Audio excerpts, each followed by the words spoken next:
Bonjour et bienvenue chez Saint-Cyr Automobile. Aujourd'hui, je vous explique comment fonctionne un autoradio avec son GPS sur une Renault Clio 4. Alors tout d'abord, vous avez donc un écran principal avec donc radio, médias, téléphone, cartographie, destination et réglage.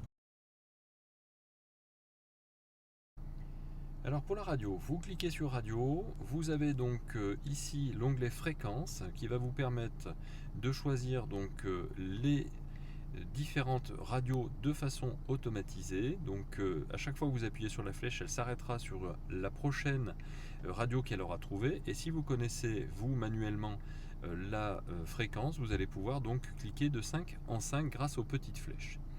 Si jamais vous avez une liste, ici la liste, donc vous avez 9 pages, vous cliquez donc sur la liste et donc vous avez toutes les radios qui sont ici dans la liste. Si jamais vous voulez en mémoriser une, il vous suffira d'aller sur mémoire, de vous arrêter d'abord sur la fréquence qui vous intéresse et une fois que vous avez fait ça, vous allez pouvoir aller dans mémoire et mémoriser dans le numéro que vous voulez en laissant le doigt appuyé dessus et ça mémorisera.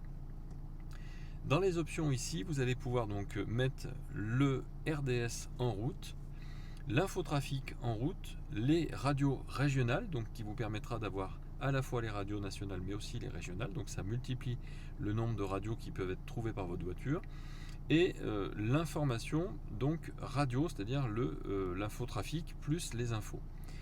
Si vous avez l'infotrafic, ça veut dire que ça va couper la musique de votre radio pour mettre l'information routière donc de 107.7. Mais ça ne marche que sur le réseau France, donc France Musique, France Info, etc. Donc si vous revenez, puisque maintenant qu'on a mis l'URDS, si vous revenez donc sur la liste, ici vous avez donc les radios qui seront donc affichées par ordre alphabétique. Et donc vous aurez donc le nom des stations grâce au RDS. Et donc lorsque vous allez vouloir par exemple vous mettre sur Chéri FM, vous mettez sur Chéri FM comme ça par ordre alphabétique et vous mémorisez donc le nom de la station va s'afficher désormais. Voilà pour ce qui est de la radio. J'ai mis une clé USB donc sur le support, donc la clé USB est reconnue par la voiture et désormais vous allez pouvoir donc lire directement la musique depuis cette clé USB. Donc comment faire? Quand vous êtes sur le menu principal, vous allez sur le bouton médias et vous avez donc de la même façon que pour les radios, ici donc un onglet à l'écoute, un onglet liste et options. Donc là vous allez pouvoir placer d'une plage à une autre, mettre play off ou lister donc toutes les musiques que vous avez sur votre clé et ici options, vous allez pouvoir donc demander de répéter les listes, les pistes, le dossier ou de demander donc la lecture aléatoire. On va passer donc à la partie GPS. Donc pour la partie GPS, donc on est revenu donc sur le bouton central. Vous avez donc simplement ici un bouton donc pour la cartographie. Donc soit vous appuyez sur ce bouton là et vous acceptez donc la consigne de sécurité, soit vous appuyez sur destination. C'est la même chose. Destination, vous choisissez donc une adresse ici. Vous connaissez donc la ville. Alors vous choisissez le pays si jamais vous avez une cartographie Europe. Vous choisissez donc la ville ici. Par exemple, vous souhaitez aller à Annonay, et bien vous tapez donc Annonay comme ceci. Et vous allez voir donc apparaître ici le nom de la ville en question. Si elle n'apparaît pas en premier, vous avez le petit bouton ici qui vous permet d'avoir un listing de toutes les possibilités et vous cliquez donc sur la ville qui vous intéresse. Vous tapez la rue, alors attention, ne tapez pas le nom de rue en entier. Si vous voulez aller rue Pierre de Coubertin, vous tapez simplement les premières lettres donc de Pierre, vous allez dans le listing et vous avez Pierre de Coubertin qui apparaît ici.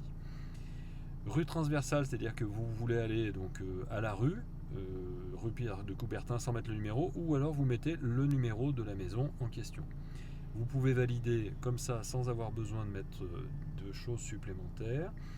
Et vous avez donc ici les options pour le guidage.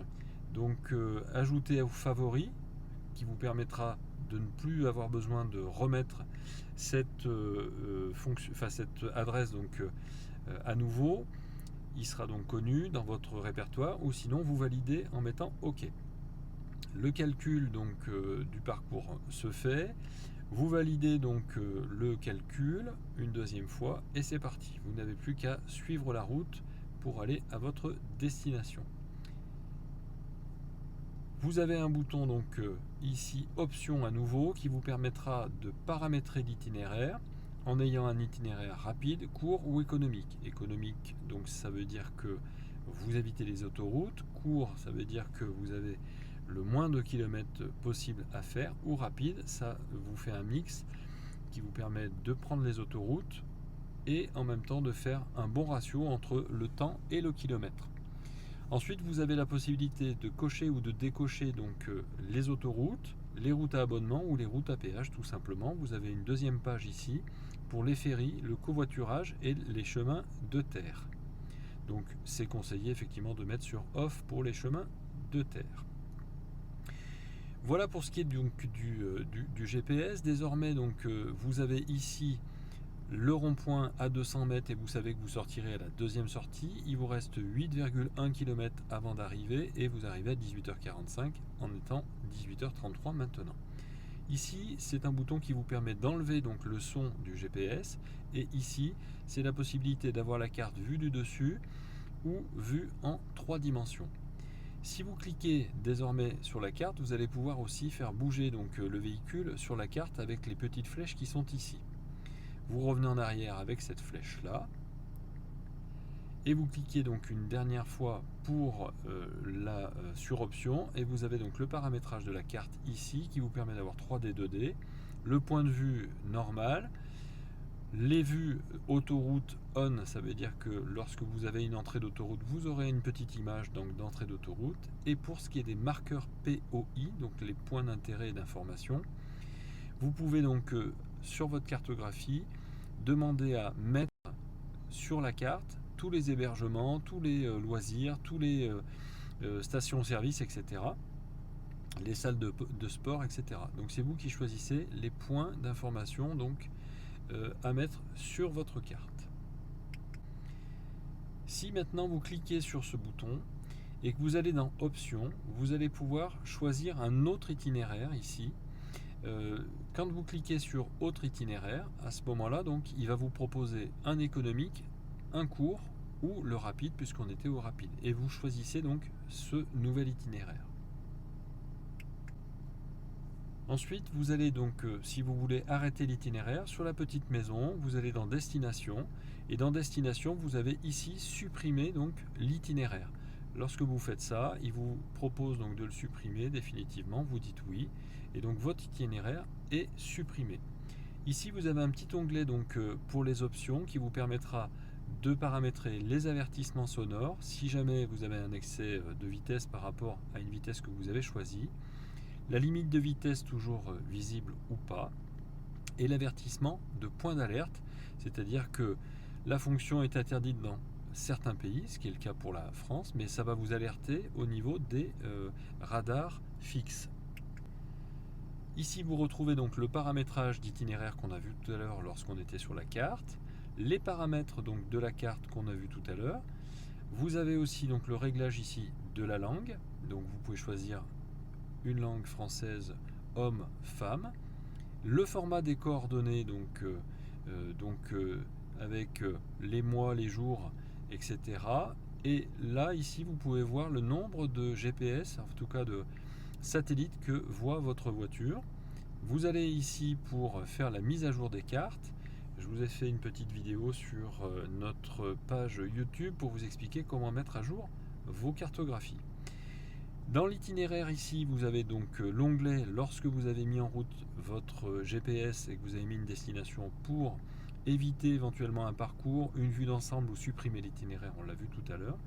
Et à nouveau dans destination, vous revenez donc au début et là vous retrouvez les favoris comme on a vu tout à l'heure. On pouvait donc mettre un favori en route, on le retrouve ici. Et l'historique, c'est donc l'historique de toutes les destinations que vous avez déjà enregistrées, en tout cas que vous êtes allé au moins une fois.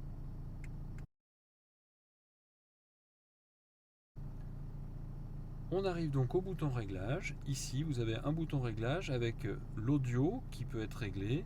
Donc vous allez régler le volume asservi à la vitesse, c'est-à-dire que votre voiture va augmenter le volume de votre autoradio ou de votre média en fonction de la vitesse de votre voiture et vous demandez une sensibilité plus ou moins importante.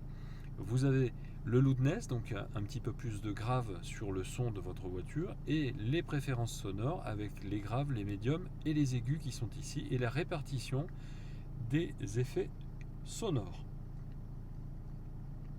Pour l'écran, vous avez donc une luminosité faible, moyenne ou élevée à choisir, automatique, c'est-à-dire que la cartographie va se mettre donc en mode nuit ou en mode jour en fonction de l'allumage de vos feux. Le Bluetooth, ça fait l'occasion d'une autre vidéo que vous allez retrouver sur notre playlist Bluetooth. Donc je ne vous fais pas le détail maintenant. Et enfin le système, là vous allez pouvoir régler les langues. L'horloge, donc pour pouvoir régler donc la date et l'heure, donc c'est ici, avec le réglage de l'heure ici, donc soit en auto, soit en manuel. Une fois que vous avez fini, vous n'hésitez pas, enfin vous n'oubliez pas surtout de valider, sinon ça ne prend pas en compte. Les réglages usine, lorsque vous vendez votre voiture, vous allez pouvoir tout supprimer. Attention, ça supprime aussi la langue, ça veut dire que si le véhicule vient d'étranger, vous allez avoir besoin de refaire la langue. La navigation, donc on ou off, puisque vous pouvez donc l'enlever, et la version du système, vous avez donc ici, pour les initiés, la version complète de votre système. Vous avez aussi donc le bouton sombre qui fait que lorsque vous êtes en pleine nuit, si l'écran vous gêne et qu'il fait trop de lumière, vous appuyez sur ce bouton là et ça vous permet effectivement de couper cet écran, mais tout fonctionne sauf qu'il n'y a plus l'écran qui est affiché. Voilà, j'espère que ça vous aura été utile et nous vous souhaitons une bonne semaine.